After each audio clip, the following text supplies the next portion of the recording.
Into the Fold is a podcast on mental health issues, produced by the Hogg Foundation for Mental Health.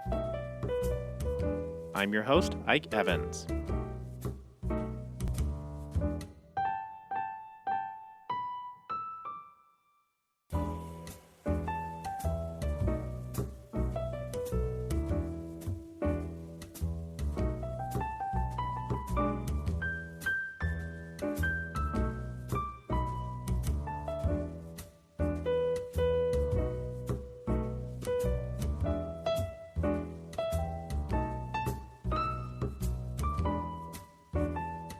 It's not as simple as saying, fourth grader doesn't have access to internet at home.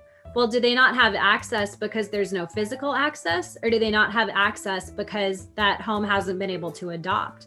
And then when we start talking about the adoption piece, is adoption being prevented because of a cost barrier, or of a device barrier, or a digital literacy skill barrier, or some other barrier?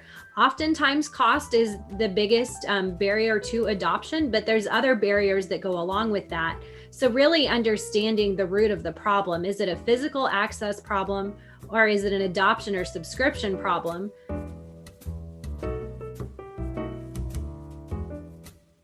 To know about broadband access is that it's an equity issue. So when you do a zip code analysis, the zip codes that have the lowest rates of physical access, the lowest rates of adoption, they tend to be low-income zip codes. And so whether you're talking about a rural area or a core urban area, you have to look at this as an equity issue.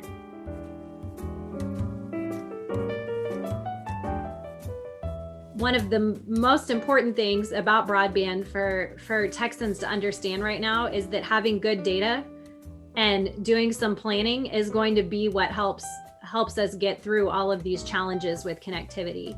Having that data so that we know where broadband physically is and isn't, so that we can address that specific challenge. And then understanding, through the planning process, what the goals and priorities are for the state as a whole, and then for particular regions of our state. Every community is different and is going to have different goals and priorities. And so that's going to require a little bit of a different of a plan so that we can get communities connected in the way that they want to be.